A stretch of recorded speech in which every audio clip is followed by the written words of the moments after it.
गोदावरी नदीपात्रात वाळू माफियांचा तहसीलदारांवर जीवघेणा हल्ला. सिद्धेश्वर पॉइंट गोदावरी नदीपात्रातील घटना. 5 हायवा पकडल्या, 4 हायवा आणि 3 लोडर पळाले, 3 दुचाकी जप्त. शेकडो ब्रास वाळूचा साठा महसूल पथकानं घेतला ताब्यात, महसूल सेवक जखमी. गोंदी येथील सिद्धेश्वर महादेव मंदिर परिसरातील गोदावरी नदीपात्रात सुरू असलेल्या कथित अवैध वाळू उत्खननावर कारवाईसाठी गेलेल्या अंबड तहसीलदार सोमेश मोहिते यांच्या पथकावर वाळू माफियांनी जीवघेणा हल्ला केल्याची खळबळजनक घटना समोर आली आहे.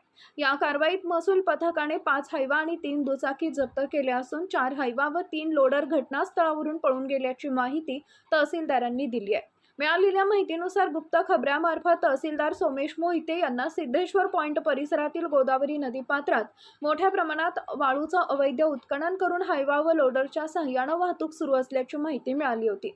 या माहितीच्या आधारे तहसीलदार मोहिते हे आपल्या महसूल पथकासह खासगी वाहनानं सिद्धेश्वर पॉइंटवर पोहोचले.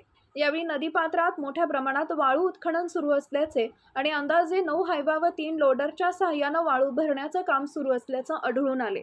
महसूल पथकानं कारवाई सुरू करताच वाळू माफियांनी आक्रमक भूमिका घेत तहसीलदार मोहिते यांच्यावर हल्ला केल्याचं सांगण्यात येत आहे. यावेळी महसूल सेवक सोमनाथ सरफळे आणि पपेश बुलबुले यांनी तहसीलदारांचा बचाव करण्याचा प्रयत्न केला. या झटापटीत महसूल सेवक सोमनाथ सरफळे जखमी झाले, तर तहसीलदार मोहिते यांनाही झटापट करण्यात आल्याची माहिती आहे.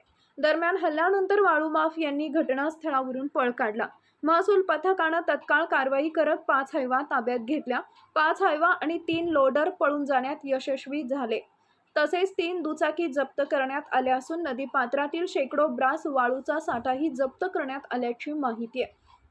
या घटनेनं अंबड तालुक्यातील अवैध वाळू उपशाचा प्रश्न पुन्हा ऐरणीवर आला असून सरकारी अधिकाऱ्यांवरच जीवघेणा हल्ला होण्या इतपत वाळू माफियांचं धाडस वाढलंय का, असा सवाल उपस्थित होतोय.